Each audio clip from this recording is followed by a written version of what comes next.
अस्सलाम वालेकुम रहमतुल्लाह। ओवरसीज पाकिस्तानी जो तकरीबन 10-10, 20-20 साल से पाकिस्तान से बाहर हैं और 20-20 साल उनको हो गया मेहनत करते हुए, और जाहिर सी बात है इन सालों में जितना भी पैसा कमाया पाकिस्तान ही भेजा होगा, और ज़्यादातर अक्सरियत में पाकिस्तान के अंदर ही प्रॉपर्टीज वगैरह बनी होती हैं या कोई गाड़ी वगैरह ली हुई है। और ज़्यादातर ओवरसीज का मैंने देखा है कि उनकी गाड़ी वगैरह या उनकी प्रॉपर्टी उनके बच्चों के नाम या उनकी वाइफ के नाम ही होती है या उनके वालिद के नाम। तो ऐसी सूरत में अब ये जो फाइलर और नॉन फाइलर को लेके इशू चल रहा है, ऐसी सूरत में अब जो ओवरसीज की फैमिलीज हैं अब उनके नाम पे प्रॉपर्टी है, तो क्या उनको भी इनकम टैक्स रिटर्न करना होगा, उनको भी फाइलर होना होगा, या उनका क्या केस होगा, या फिर क्या सिर्फ वो ओवरसीज जो है वो इनकम टैक्स रिटर्न करता है, फाइलर बन जाता है, तो ये सारा मामला क्लियर हो जाएगा। तो देखिए, जब किसी के भी नाम पे गाड़ी है, यानी कि कोई भी औरत होगी, कोई लड़का हो गया, कोई भी बंदा है पाकिस्तान के अंदर, उसके नाम पे कोई प्रॉपर्टी, जो अब कोई प्रॉपर्टी वगैरह नहीं है, कोई गाड़ी वगैरह नहीं है, कोई ऐसी चीज उनके शनाख्ती कार्ड पे है ही नहीं,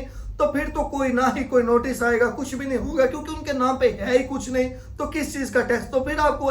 कोई भी यानी कि सोचने की जरूरत भी नहीं है। लेकिन बहुत से केसेस ऐसे हैं जिसमें प्रॉपर्टी अच्छी खासी बनी होती है, वाइफ के नाम होती है या बच्चों के नाम होती है। अब जाहिर सी बात है, जब शनाख्ती कार्ड के ऊपर ये सारी चीजें तो शनाख्ती कार्ड के ऊपर ही होती हैं, तो क्या शनाख्ती कार्ड के ऊपर जब प्रॉपर्टी है या फिर गाड़ी वगैरह है, तो ओवरसीज के हाली रिटर्न करने से, ओवरसीज के फाइलर होने से उनका भी इश्यू सॉल्व हो जाएगा या नहीं? तो बिल्कुल ऐसा नहीं होगा। जो ओवरसीज पाकिस्तानी है उनको वो इनकम टैक्स रिटर्न करते हैं, वो फाइलर बनते हैं, तो वो उनके अपने बेनिफिट्स हैं, वो उनका सारा सिस्टम अपना होगा। यानी कि वो ऐसा नहीं है कि वो घर का सरबराह है तो बस उसने अपना इनकम टैक्स रिटर्न फाइल कर दिया या वो फाइलर बन गया, तो बाकी जितने भी उसके फैमिली मेंबर्स हैं वो भी अब जो है वो उससे यानी कि फायदा उठा सकेंगे। ऐसा नहीं है। जितने भी शनाख्ती कार्ड होल्डर हैं जिनके नाम पे कोई प्रॉपर्टी है, तो वो जितने भी लोग हैं जो पाकिस्तान के अंदर हैं जिनका शनाख्ती कार्ड बना हुआ है, चाहे ओवरसीज की फैमिली में से हैं, तो उनके शनाख्ती कार्ड पे गाड़ी वगैरह है, अच्छी खासी प्रॉपर्टी है, तो जाहिर सी बात है उनको भी एफबीआर का नोटिस आ सकता है।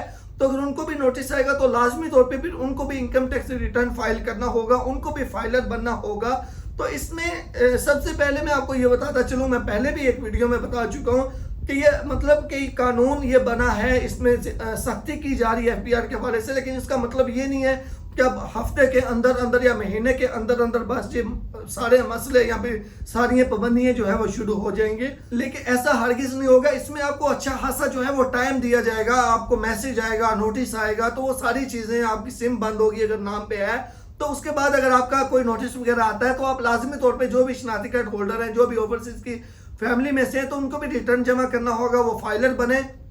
और अपने इनकम सोर्स में वो बता सकते हैं कि मेरे जो यानी कि हमारी जो इनकम आती है, हमारे जो पैसे हैं वो मेरे वालिद हैं या फिर मेरे हस्बैंड हैं जो पाकिस्तान से बाहर होते हैं, तो वो सारी चीज़ें डिक्लेयर करनी होंगी। तो अगर आप डिक्लेयर कर देते हैं तो फिर उसमें कोई छूट नहीं है। हाँ, अगर कोई ओवरसीज है, उसकी फैमिली है, फॉर एग्जाम्पल उनकी वाइफ है, उनकी वाइफ के अकाउंट में काफ़ी ज़्यादा पैसे पड़े हुए हैं जो कि बेशक उनके हस्बैंड के हैं, लेकिन पाकिस्तान के अंदर उनका जो उनकी वाइफ है उनका सेविंग अकाउंट है, सेविंग अकाउंट के ऊपर उनकी वाइफ वो हस्बैंड के पैसों से प्रॉफिट ले रही हैं, और वो प्रॉफिट की लिमिट भी इतनी बनती है 6 लाख से ज्यादा, तो बिल्कुल उनको भी टैक्स देना होगा। वो जो अमाउंट है 6 लाख से नीचे तो कोई टैक्स नहीं है, लेकिन उससे ऊपर जो पाकिस्तान के अंदर से आप इनकम ले रहे हैं, पाकिस्तान के अंदर से जो आप पैसा कमा रहे हैं, चाहे बैंकिंग चैनल से प्रॉफिट लेके ही क्यों ना कमा रहे हो, कोई स्कीम जो है उसमें आपने इन्वेस्ट किया हुआ है, तो बिल्कुल उसका आपको टैक्स देना होगा। तो हर बंदे को रिटर्न जो है वो फाइल करना होगा, चाहे वो ओवरसीज की फैमिली में से ही कोई क्यों ना हो, या ओवरसीज की इनकम से ही उन्होंने आगे से एसेट बनाए हुए हो, आगे से प्रॉपर्टी ली हुई हो,